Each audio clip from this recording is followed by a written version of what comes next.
Patología mamaria, trastornos del desarrollo, restos de la línea mamaria, los pezones supernumerarios o politelia o mamas supernumerarias, polimastía, resultan de la persistencia de engrosamientos epidérmicos a lo largo de la línea mamaria que se extiende de la axila al perineo. Inversión congénita del pezón. La ausencia de eversión del pezón durante el desarrollo es frecuente y en ocasiones unilateral. Los pezones congénitamente invertidos se corrigen espontáneamente durante la gestación o a veces mediante tracción simple. La retracción adquirida resulta más preocupante, puede indicar la presencia de un cáncer invasivo o una enfermedad inflamatoria del pezón. Tejido mamario accesorio. Tejido mamario aberrante en el tejido fibroadiposo axilar. El sistema de conductos normal se extiende al tejido subcutáneo de la pared torácica o la fosa axilar, llamado cola axilar de Spence, fuera del área identificada clínicamente como tejido mamario. Síndrome de Poland. Alteración congénita consistente en la ausencia total o parcial del músculo. Es una alteración congénita consistente en la ausencia total o parcial del músculo pectoral mayor y anomalías de la mano homolateral. Alteración congénita consistente en la ausencia total o parcial del músculo pectoral mayor y anomalías de la mano homolateral. Manifestaciones clínicas de la enfermedad mamaria. Los síntomas más referidos por las mujeres con trastorno de mama son dolor, masa palpable, nodularidad difusa sin una masa definida o secreción por el pezón. Dolor o mastalgia o mastodinia es el síntoma más frecuente. Puede ser cíclico con la menstruación, como por ejemplo un edema premenstrual, o no cíclico. El dolor no cíclico suele estar localizado en un área de la mama y sus posibles causas son quistes rotos, lesión física e infecciones. Aunque casi todas las masas dolorosas son benignas, cerca del 10% de los cánceres de mama cursa con dolor. Masas palpables deben distinguirse de la nodularidad normal o tacto aterronado de la mama. Las lesiones palpables más frecuentes son quistes, fibroadenomas y carcinomas invasivos. Secreción por el pezón. La manipulación de las mamas normales provoca a menudo secreciones escasas. La secreción de leche o galactorrea se asocia a un aumento de las concentraciones de prolactina, hipotiroidismo o síndromes endocrinos anovulatorios. Las secreciones sanguinolentas o serosas se deben con más frecuencias a papilomas y quistes de los conductos grandes. La detección sistemática mediante mamografía se introdujo en la década del 80 como herramienta para detectar carcinomas de mama pequeños, no palpables y asintomáticos, y actualmente es la forma más frecuente de detección de cáncer de mama. Los signos mamográficos principales del carcinoma de mama son densidades y calcificaciones. Densidades. Las densidades redondas son con más frecuencia lesiones benignas como fibroadenomas o quistes, mientras que los carcinomas invasivos suelen formar masas irregulares. Calcificaciones. Se forman sobre secreciones, restos necróticos o estroma hielinizado. A menudo se asocian a lesiones benignas como cúmulos de quistes apócrinos, fibroadenomas hialinizados y adenosis esclerosante. Las calcificaciones asociadas a las neoplasias malignas suelen ser pequeñas, irregulares, numerosas y agrupadas. Inflamaciones. Las enfermedades inflamatorias de la mama son infrecuentes y corresponden al 1% de los síntomas mamarios y están causadas por infecciones, enfermedades autoinmunitarias o reacciones de tipo cuerpo extraño a queratina o secreciones extravasadas.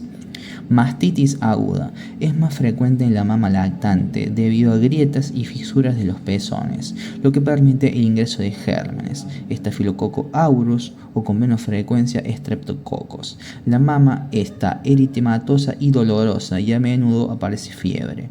Al principio solo se afecta un sistema ductal o sector de la mama.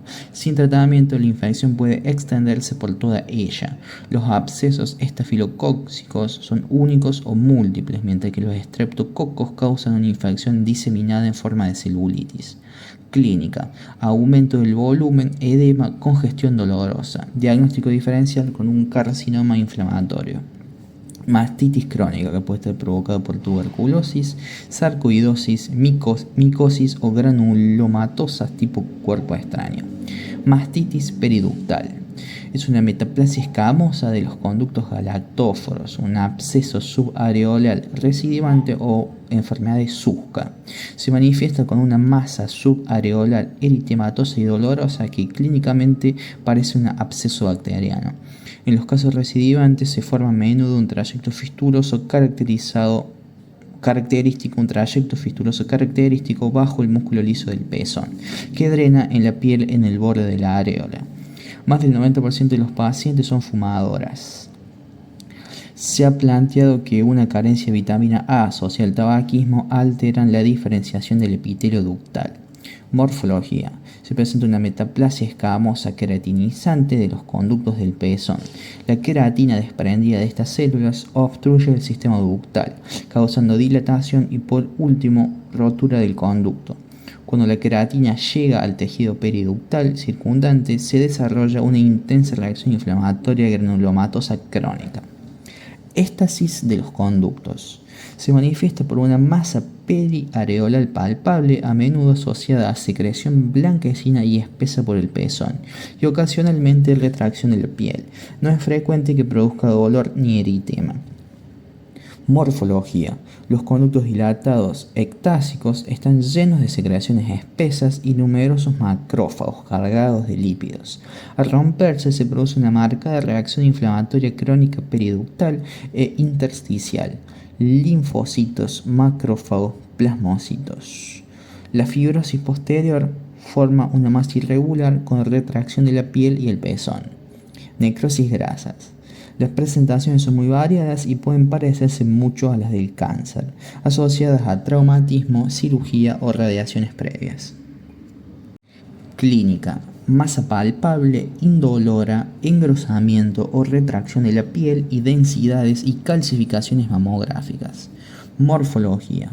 Macroscópicamente es variable, presenta una zona hemorrágica reciente o una zona gris blanquecina mal delimitada. Microscópicamente se presenta con un foco central de células grasas necróticas con histiocitos e infiltrado inflamatorio crónico. Las lesiones agudas pueden ser hemorrágicas y contener áreas centrales de necrosis grasa licuefactiva con neutrófilos y macrófagos. Los fibroblastos proliferativos y las células inflamatorias crónicas rodean el área lesionada.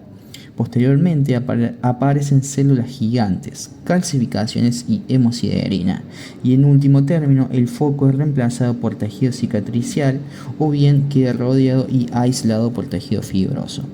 A simple vista se aprecian nódulos mal definidos, firmes, de color gris blanquecino que contienen focos blancos calizos. Mastitis granulomatosa.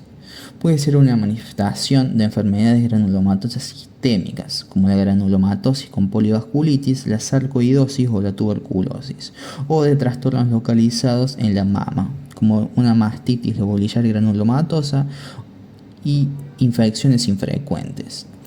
La mastitis lobular granulomatosa es una enfermedad poco común que solo aparece en mujeres que han tenido hijos. Los granulomas están asociados estrechamente a los lobulillos, indicando que la enfermedad podría estar causada por una reacción de hipersensibilidad frente a antígenos expresados durante la lactancia. Las infecciones localizadas por hongos o micobacterias son excepcionales y aparecen con más frecuencia en pacientes inmunodeprimidas o adyacentes a cuerpos extraños como prótesis mamarias o piercing del pezón. Lesiones epiteliales benignas. Se clasifican en 3 grupos según el riesgo de desarrollar posteriormente un cáncer de mama: alteraciones mamarias no proliferativas, enfermedad mamaria proliferativa, hiperplasia atípica. Las alteraciones mamarias no proliferativas o alteraciones fibroquísticas. Para el clínico, este término podría significar mamas aterronadas irregulares a la palpación. Al radiólogo le sugiere una mama densa con quistes y al anatomopatólogo hallazgos histológicos benignos. Se denominan no proliferativas con el fin de indicar que no se asocian a un mayor riesgo de cáncer de mama. Hay 3 alteraciones morfológicas principales. Quistes, que se forman pequeños quistes por la dilatación de los lobulillos que pueden a su vez unirse y formar quistes de mayor tamaño. Contienen un líquido turbio y semitransparente de color marrón o azul, denominados quistes de cúpula azul. Los quistes están revestidos por un epitelio atrófico aplanado o bien por células apócrinas metaplásicas. Estas últimas contienen abundante citoplasma granular eosinófilo y núcleos redondeados. Las calcificaciones son frecuentes y pueden detectarse en la mamografía. El diagnóstico se confirma por la desaparición de la masa tras aspirar con aguja fina su contenido. Fibrosis. Los quistes se rompen a menudo liberando material secretor al estroma adyacente. La inflamación crónica y fibrosis resultantes contribuyen a la nodularidad palpable de la mama. Adenosis es el aumento del número de acinos por lobulillo mamario. Es una característica notable de la gestación. En mujeres no gestantes puede aparecer una adenosis focal. En ocasiones hay calcificaciones dentro de las luces. Los acinos están revestidos por células cilíndricas que presentan una imagen benigna o bien muestran atipia nuclear, atipia epitelial plana. Los adenomas de la lactancia se manifiestan como masas palpables en mujeres gestantes o durante la lactancia. Consisten en tejido mamario de aspecto normal con cambios correspondientes a la lactancia. Enfermedad proliferativa mamaria sin atipia. Las lesiones características por proliferación de las células epiteliales sin atipia se asocian a un pequeño aumento de riesgo de carcinoma posterior en ambas mamas. Lesiones proliferativas con incremento de células epiteliales que revisten los conductos. Puede ser leve si se presentan dos capas de células. Puede ser moderada o intensa si hay más de 4 capas de células. Puede tener afectación discontinua y multifocal. El compromiso circunferencial o segmentario. Hay ausencia clínica, pero sí hay signos mamográficos de sospecha. Hiperplasia epitelial. Un número mayor de ambas células mioepiteliales y lupinales revisten y distienden los conductos y lobulillos. Se define como la presencia de 2 o más capas epiteliales. A menudo se observan luces irregulares en la periferia de las masas celulares. Adenosis esclerosante. Hay un número mayor de acinos comprimidos y distorsionados en la parte central de la lesión. A veces la fibrosis del estroma comprime por completo las luces, creando la imagen de cordones sólidos o hileras dobles de células situadas en el seno de un estroma denso. Lesión esclerosante compleja. Son lesiones estrelladas con un nido central de glándulas comprimidas en un estroma denso. Estas lesiones tienen componentes de adenosis esclerosante, papilomas e hiperplasia epitelial. Uno de los componentes de este grupo, la lesión esclerosante radial, que es una cicatriz radial, presenta forma irregular. El nido central de glándulas atrapadas en un estroma hialinizado está rodeada por proyecciones alargadas en forma de radios hacia el estroma. Papiloma. Crecen dentro de los conductos dilatados y están compuestos por múltiples ejes fibrovasculares que se ramifican. A menudo hay hiperplasia epitelial y metaplasia apócrina. Los papilomas de los conductos grandes están situados en los senos galactóforos del pezón y suelen ser únicos. Los papilomas de conductos pequeños son habitualmente múltiples y se localizan en zonas más profundas del sistema ductal. Más del 80% de los papilomas de conductos grandes producen secreciones por el pezón. Enfermedad proliferativa de la mama con atipia. La hiperplasia atípica es una proliferación clonal que posee algunas, pero no todas las características histológicas necesarias para el diagnóstico de carcinoma in situ. Se asocia a un riesgo moderadamente aumentado de carcinoma. Hiperplasia ductal atípica. Tiene un parecido histológico al carcinoma ductal in situ. Corresponde a una proliferación irregular de células dispuestas a intervalos regulares, en ocasiones con espacios cribiformes. Se diferencia del carcinoma ductal in situ porque solo ocupa parcialmente los conductos afectados. Hay una proliferación irregular de células epiteliales de tamaño y forma variable. Tiene una semejanza con el carcinoma ductal in situ. No ocupa la totalidad de los espacios ductales y carece del monomorfismo que caracteriza el carcinoma in situ. Hiperplasia lobulillar atípica, compuesta por células idénticas a las del carcinoma lobulillar in situ, pero estas no ocupan ni distienden más del 50% de los acinos del lobulillo. Puede haber células loboliciales atípicas entre la membrana basal del conducto y las células luminales normales situadas por encima. Se presenta con lesiones de los acinos, tiene semejanza con el carcinoma lobolillar in situ, pero las células no llenan ni distienden más del 50% de los acinos dentro del lobulillo. Enfermedad de Paget. Es una hiperkeratosis de la piel que contribuye al aspecto macroscópico rugoso, rojo, descamado y con frecuencia ulcerado. Las células de gran tamaño, es decir, las células de Paget, que infiltran la epidermis, representan la extensión intraepitelial de un carcinoma intraductal o carcinoma ductal infiltrante subyacente. Tiene citoplasma claro, abundante y aparecen en la epidermis en solitario o en agregados. Los núcleos son atípicos y tienen nucleolos prominentes. Tumores. Carcinoma de mama. Es la neoplasia maligna no cutánea más frecuente en las mujeres. Casi todas las neoplasias malignas de la mama son adenocarcinomas y según la expresión de los receptores de estrógeno y HER2 se dividen en tres subgrupos: positivo para estrógenos RE y negativos para HER2, que son el 50 al 60%, positivos para HER2, que son del 10 al 20%, negativos para RE, para receptores de estrógeno, y para HER2, que son del 10 al 20%. Existen métodos de screening para la detección precoz del cáncer de mama, ya que a diferencia del cáncer de cuello uterino, no existen métodos de prevención primaria como la vacunación. La mamografía es indicada en pacientes mayores de 40 años de manera anual. Incidencia y epidemiología. La incidencia aumenta después de los 30 años. Los cánceres positivos para receptores de estrógeno siguen aumentando con la edad, mientras que la incidencia de los cánceres negativos para receptores de estrógeno y positivo para HER2 se mantienen constantes. Los cánceres negativos para receptores de estrógeno y positivos para HER2 suman la mitad de los tumores en mujeres jóvenes, pero menos del 20% de mujeres de más edad. Factores de riesgo.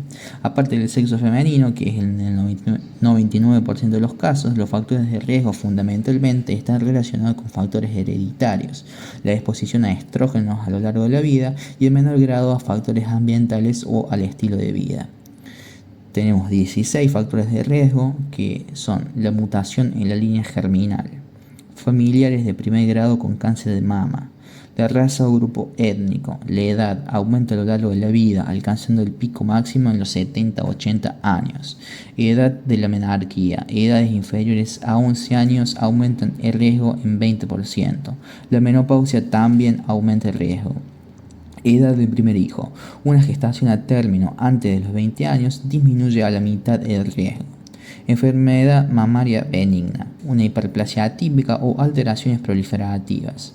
La exposición a los estrógenos, como por ejemplo en una hormonoterapia menopáusica, aumenta el riesgo, especialmente cuando se administran estrógenos junto a progestágeno. Los anticonceptivos orales no parecen aumentar el riesgo. Aquellos fármacos que bloquean los efectos estrogénicos, como el tamoxifeno, o bien fármacos que inhiben la formación de estrógenos, como los inhibidores de la aromatasa, reducen el riesgo. La densidad de la mama. Las mujeres con mamas muy densas en la mamografía tienen un riesgo de cáncer de mama 6 a 8 veces mayor al de aquellas mujeres con una menor densidad. Exposición a la radiación. Carcinoma de la mama contralateral o del endometrio. Dieta. El consumo moderado o importante de alcohol aumenta el riesgo. Obesidad. Las mujeres obesas menores de 40 años tienen menor riesgo, como resultado de ciclos anovulatorios y las concentraciones de progestágeno más bajo. Las mujeres obesas posmenopáusicas presentan mayor riesgo atribuido a la síntesis de estrógeno en depósitos de grasa. Ejercicio. Existe un factor protector para las mujeres físicamente activas: lactancia materna. Cuanto más tiempo mantenga la lactancia una mujer, mayor es la reducción de riesgo. Toxinas ambientales. Etiología y patogenia. Los cánceres de mama son proliferaciones clonales que nacen de células con múltiples aberraciones genéticas, cuya adquisición está influida por la exposición a hormonas y genes de susceptibilidad heredados. El 80% de los tumores de mama se da de manera esporádica, el 15% es tipo cáncer familiar y solo el 5% se relaciona al cáncer de mama hereditario. Cáncer de mama familiar. El 12% se produce debido a la herencia de un gen o genes de susceptibilidad identificable. La probabilidad aumenta cuando hay múltiples familiares de primer grado afectados. Cánceres de inicio precoz. cánceres múltiples o miembros de la familia con otros tipos de cáncer. Los principales genes de susceptibilidad son el BRCA1, el BRCA2, el TP53 y el CHEK2. Son genes supresores de tumores que participan en la reparación del ADN y en el mantenimiento de la integridad genómica. Las mutaciones del BRCA1 y el BRCA2 son responsables del 80 al 90% de los cánceres de mama familiares monogénicos y del 3% de todos los cánceres de mama. Los cánceres de mama asociados a BRCA1 son más diferenciados, presentan características medulares, con un patrón de crecimiento sincicial, con bordes protuberantes y reacción linfocítica. Y biológicamente son similares a los cánceres de mama negativos para RE y HER2. Los carcinomas asociados a BRCA2 tienden a ser mal diferenciados pero positivos para receptores de estrógeno. Cáncer de mama esporádico. Los factores de riesgo están relacionados con la exposición a las hormonas, el sexo, la edad en la menarquía y la menopausia, antecedentes reproductivos, lactancia materna y estrógenos exógenos. Otros factores de riesgo ambientales son la exposición a la radiación y a sustancias químicas con efectos estrogénicos. Los estrógenos funcionan como promotores de cáncer de mama. La exposición hormonal estimula el crecimiento mamario durante la pubertad, los ciclos menstruales y la gestación, aumentando así el número de células que podrían dar lugar a un cáncer. Una vez presentes las células premalignas o células malignas, las hormonas estimulan su crecimiento, al igual que el de las células estromales normales, que podrían colaborar y estimular el desarrollo del tumor. Mecanismos moleculares de la carcinogenia y la progresión del tumor. Se ha propuesto que las células madres situadas en el tejido mamario serían las células de origen de todos los cánceres de mama. Los cánceres positivos para receptores estrogénicos y negativos para HER2 representan el 50 al 65% de los casos. Este es el subtipo más frecuente en las personas que heredan mutaciones del BRCA2. Las lesiones precursoras son la atipia epitelial plana y la hiperplasia ductal atípica. Los cánceres positivos para receptores estrogénicos reciben el nombre de luminales porque son los que más se parecen a las células luminales mamarias normales. Los cánceres positivos para HER2 se relacionan con una vía estrechamente asociada a amplificaciones del gen HER2. Representan el 20% de los cánceres de mama y pueden ser positivos o negativos para receptores estrogénicos. Más frecuente en la aparición con mutaciones de el TP53 en la línea germinal. Una posible lesión precursora es la de adenosis apócrina atípica. Los cánceres negativos para receptores estrogénicos y HER2 tienen su origen en una vía distinta. No se han descrito lesiones precursoras y representan cerca del 15% de los cánceres de mama. Con respecto a los cánceres invasivos, el tipo luminal, que es positivo para RE y negativo para HER2, que corresponde al 50 al 65% de los cánceres, tienen vías positivas para los receptores estrogénicos. Se presentan con una mutación del BRCA2 en la línea germinal. Primero se presenta como una atipia epitelial plana, luego se presenta como una hiperplasia ductal atípica, luego se presenta como un carcinoma ductal in situ y posteriormente como el carcinoma invasivo. Después tenemos el positivo para HER2 o enriquecido en HER2, que también incluye las vías positivas para los receptores de estrógenos. Se presenta una mutación del gen TP53, una amplificación del HER2. Como lesiones precursoras se presenta una adenosis apócrina atípica, luego un carcinoma ductal in situ y posteriormente el carcinoma invasivo. Las vías negativas para receptores estrogénicos, donde se presenta el carcinoma triple negativo, el carcinoma tipo basal. Hay una mutación del gen BRCA1 en la línea germinal. También existen mutaciones del TP53, presentándose como un carcinoma ductal in situ y carcinoma invasivo. Tipos de carcinoma de mama. Casi todas las neoplasias malignas, o más del 95%, son adenocarcinomas que aparecen en el sistema ductal lobulillar, en forma de carcinoma in situ. En el momento de la detección clínica, la mayoría, es decir, el 70%, habrá traspasado la membrana basal e invadido el estroma. El término carcinoma in situ significa proliferación neoplásica de células epiteliales confinada a los conductos y lobulillos por la membrana basal. El carcinoma invasivo infiltrante ha penetrado la membrana basal y crece en el estroma. Aquí las células pueden invadir los vasos y por lo tanto llegar a los ganglios linfáticos regionales y zonas alejadas. El carcinoma in situ se clasificó inicialmente como carcinoma ductal in situ o carcinoma lobulillar in situ, según el parecido de los espacios implicados a los conductos o lobulillos normales.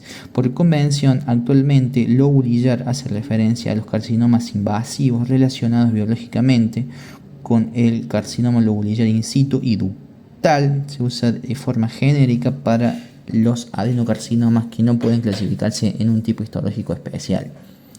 Clasificación de los carcinomas de mama. El adenocarcinoma es el tipo más frecuente, los demás tipos son menos del 5%, como por ejemplo la célula de cáncer, el cáncer de células escamosas, tumores filoides, sarcomas y linfomas. Tenemos carcinoma in situ, que son del 15 al 30%. Se lo podemos dividir en carcinoma ductal in situ y carcinoma lobulillar in situ. Dentro del carcinoma ductal in situ tenemos al comedocarcinoma, el sólido, el cribiforme, el papilar y micropapilar. Comedocarcinoma, sólido, cribiforme, papilar y micropapilar. Dentro del carcinoma invasor o infiltrante, que corresponde del 70 al 80%, tenemos el carcinoma de tipo no especial o carcinoma ductal, que corresponde al 79%, el carcinoma lobulillar con un 10%, el carcinoma tubular o cribiforme con un 6%, el carcinoma mucinoso coloide, el carcinoma medular, el carcinoma papilar y el carcinoma metaplásico.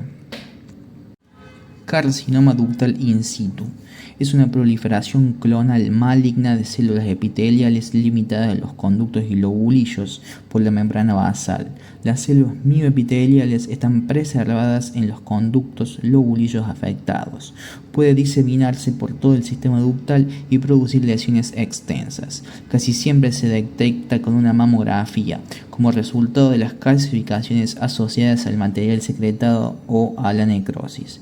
La fibrosis periductal que rodea el carcinoma ductal in situ forma una densidad mamográfica o una masa apenas palpable. Rara vez produce secreción por el pezón o se detecta como hallazgo incidental en la biopsia por otra lesión. Morfología. Se divide en dos subtipos arquitecturales principales: el comedoniano o no comedoniano. El carcinoma ductal in situ comedoniano produce en ocasiones nódulos imprecisos, pero con más frecuencia se detecta en forma de áreas de calcificaciones agrupadas o lineales y ramificadas. Dos características lo definen. Uno son las células tumorales con núcleos polimorfos de alto grado y dos, áreas de necrosis central. El carcinoma ductal in situ no comedoniano no presenta núcleos de alto grado ni necrosis central. Es posible observar varios patrones: el cribiforme, que puede tener espacios redondeados dentro de los conductos con un patrón de carcinoma ductal in situ sólido; el micropapilar, que produce protrusiones intraductales. En otros casos crece formando papilas con ejes fibrovasculares que carecen de capas de células mioepiteliales. También es posible observar calcificaciones en asociaciones con necrosis focal o secreción intramural. La enfermedad de Paget del pezón es una manifestación infrecuente del cáncer de mama que aparece en forma de erupción eritematosa unilateral con descamación de una costra. El prurito es frecuente y la lesión puede confundirse con un eczema. Las células malignas o células de Paget se extienden desde el carcinoma ductal in situ del sistema ductal de la piel del pezón sin atravesar la membrana basal. Las células tumorales alteran la barrera epitelial normal, permitiendo que el líquido extracelular se extravase en la superficie del pezón. En el 50-60% de las mujeres con enfermedad de Paget hay una masa palpable y tendrán un carcinoma invasivo subyacente. Los carcinomas suelen ser mal diferenciados, negativos para receptores estrogénicos y con una sobreexpresión del HER2. Sin tratamiento, las mujeres con un carcinoma ductal in situ pequeños de bajo grado desarrollarán cáncer invasivo a una tasa cercana al 1% anual. Los tumores de alto grado o con un CDI extenso, carcinoma ductal in situ extenso, tienen más riesgo de progresión a carcinoma invasivo. La mastectomía es curativa en más del 95%. La conservación de la mama resulta apropiada, pero tiene un riesgo ligeramente mayor de recidivas. Los factores de riesgo principales de recidivas son el alto grado nuclear, necrosis, la extensión de la enfermedad y la afectación del tumor de los márgenes quirúrgicos. La radioterapia postquirúrgica y el tamoxifeno reducen el riesgo de recidiva. Carcinoma lobulillar in situ. Es una proliferación clonal de células dentro de los conductos y lobulillos que crecen con escasa cohesión entre ellas, debido a una pérdida de la proteína de adhesión caderina E, supresora de tumores. Las células expanden los espacios afectados, pero no los distorsionan, de modo que se mantiene la arquitectura lobulillar subyacente. Siempre es un hallazgo incidental de la biopsia. Cuando se biopsian ambas mamas, el carcinoma lobulillar in situ es bilateral en el 20 al 40% de los casos. Las células de hiperplasia lobulillar atípica, el carcinoma lobulillar, las células de la hiperplasia lobulillar atípica, el carcinoma lobulillar in situ y el carcinoma lobulillar invasivo son morfológicamente idénticas. Morfología. Hay una población uniforme de células con núcleos ovalados o redondeados y núcleos pequeños, que afecta a conductos y lobulillos.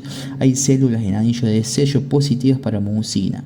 La ausencia de caderina E explica la forma redondeada sin unión a las células adyacentes. Se observa una expansión pagetoide, que es la presencia de células neoplásicas entre la membrana basal y las células luminales superadyacentes. En el carcinoma lobulillar in situ clásico no se aprecia la necrosis ni actividad secretoria y no hay sustrato para las calcificaciones. El carcinoma lobulillar in situ expresa casi siempre receptores de estrógeno y receptores de progesterona y no se observa una sobreexpresión de HER2. La neoplasia se dispone en cordones, en células en pila de monedas y de manera difusa. Las células neoplásicas son pequeñas, con núcleos hipercrómicos y escaso citoplasma, contenidas en un estroma fibroso. En un sector se observa el componente in situ de la lesión, observándose lobulillos distendidos y rellenos por células pequeñas de aspecto monomorfo con escaso pleomorfismo. El carcinoma lobulillar in situ es un factor de riesgo de carcinoma invasivo. Los carcinomas invasivos que se desarrollan en mujeres con carcinoma lobulillar in situ tienen más probabilidad de ser carcinomas lobulillares.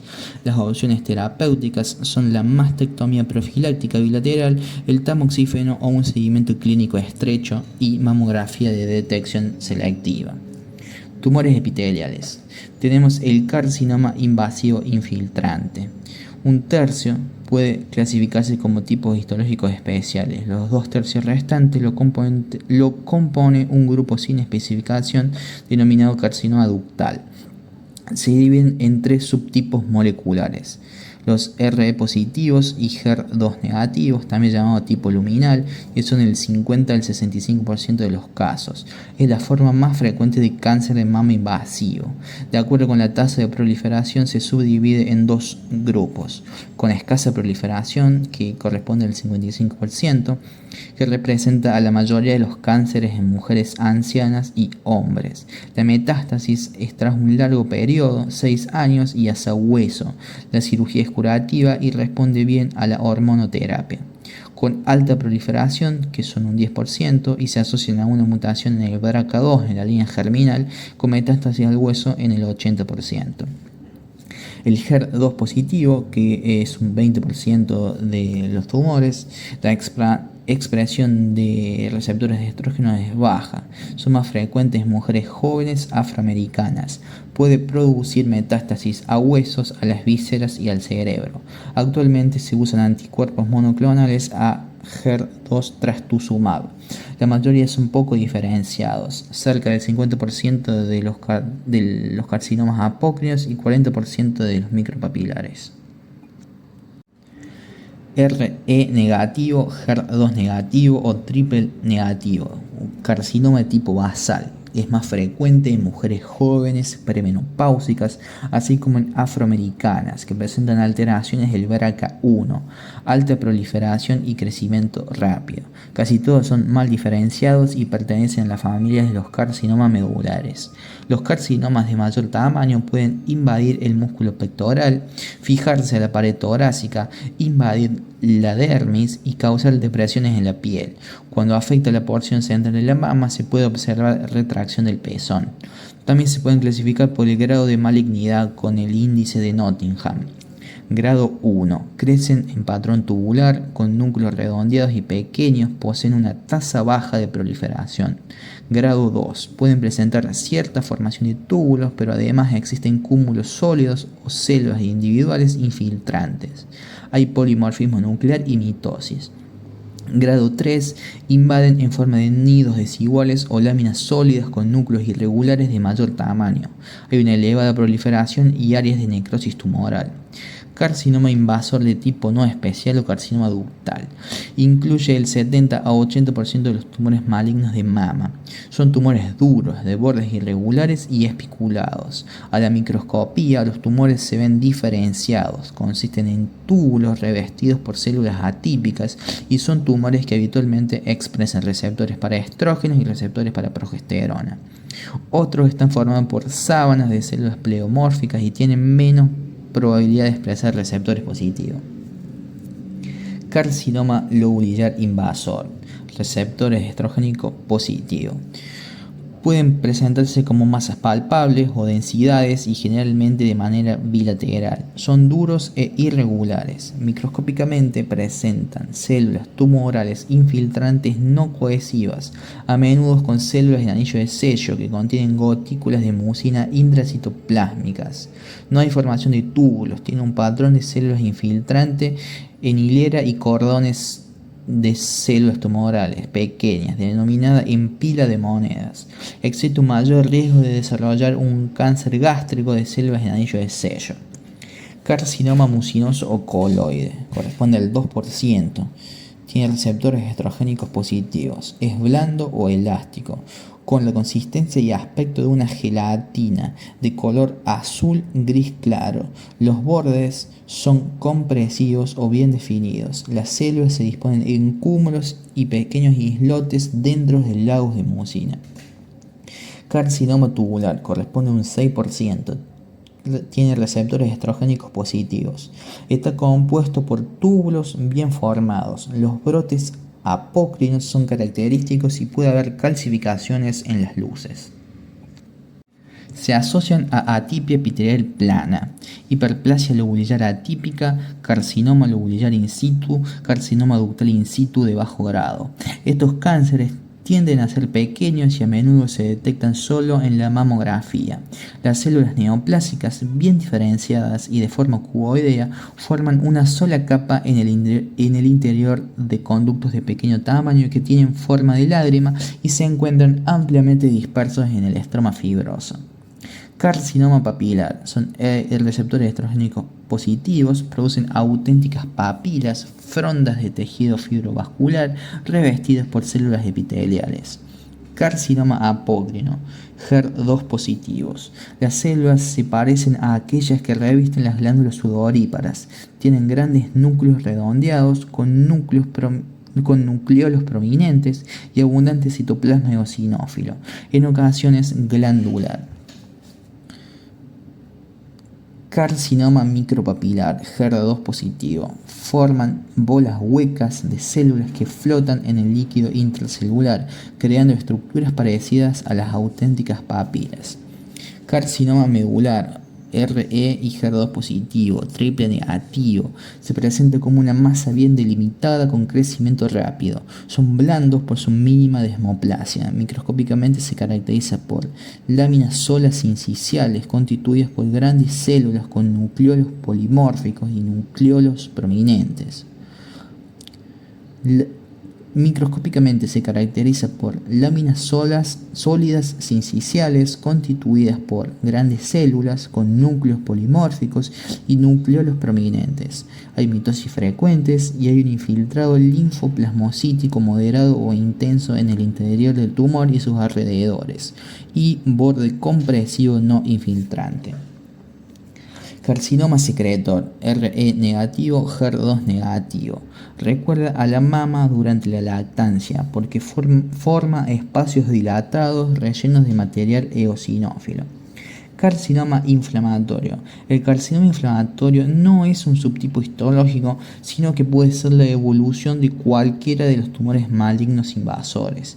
Presentan una extensa invasión y proliferación en los canales linfáticos, causando tumefacción que imita lesiones inflamatorias no neoplásicas. Es la presencia de células neoplásicas en los vasos linfáticos de la piel. Los vasos linfáticos pueden afectarse a tal punto de bloquear el área local de drenaje cutáneo y producir linfedema y engrosamiento de la piel, conocido como piel de naranja. La fijación de la piel a la mama por los ligamentos de Cooper da ese aspecto. Microscópicamente hay la presencia de émbolos tumorales en los linfáticos dérmicos. Tumores del estroma. Los dos tipos de estroma mamario, intra e interlobulillar, dan origen a distintos tipos de neoplasias. Los tumores bifásicos específicos de la mama, fibroadenoma y tumores filoides se originan del estroma intralobulillar. El interlobulillar puede dar origen a lipomas, angiosarcomas, miofibroblastomas, tumores fibrosos e hiperplasia estromal pseudoangiomatosa. Fibroadenoma, que es intralobulillar, es el tumor benigno más frecuente de la mama. La mayoría aparece en mujeres en la tercera y cuarta década de vida. A menudo son múltiples y bilaterales. En mujeres jóvenes suelen manifestarse con una masa palpable y en las de más edad con densidad o calcificaciones agrupadas en la mamografía. Pueden ser desde pequeños hasta muy grandes. Se encuentran bien delimitados. El estroma suele ser delicado, celular y circunda a los espacios glandulares y quísticos revestidos por epitelio. Morfológicamente, se puede decir que oscilan desde menos de 1 centímetro a grandes tumores que sustituyen la mayor parte de la mama. Son nódulos blanco grisáceos bien delimitados, elásticos que protruyen del tejido circundante y contienen espacios en forma de hendidura. El epitelio puede estar rodeado de estroma con patrón pericanalicular y comprimirlo o distorsionarlo con patrón intracanalicular. Tumor filoides. Es intralobulillar, son mucho menos frecuentes, la mayoría se presentan en la sexta década de vida, 10 a 20 años después de la edad máxima de aparición de los fibroadenomas. Se detectan como masas palpables, pero unos pocos se encuentran en la mamografía. Estos tumores varían de tamaño desde pocos centímetros a lesiones masivas que comprometen toda la mama. Las lesiones más grandes a menudo tienen protrusiones bulbosas debido a la presencia de nódulos del estroma proliferativo recubiertos de epitelio. Se caracterizan por tener mayor celularidad, tasa de mitosis más alta, polimorfismo nuclear, sobrecrecimiento estromal y bordes infiltrantes. Mama masculina. Ginecomastia. Es el aumento del tamaño de la mama en los hombres. Es la única lesión benigna observada con cierta frecuencia en la mama masculina. Se manifiesta por aumento del tamaño subareolar de tipo botón y puede ser uni o bilateral.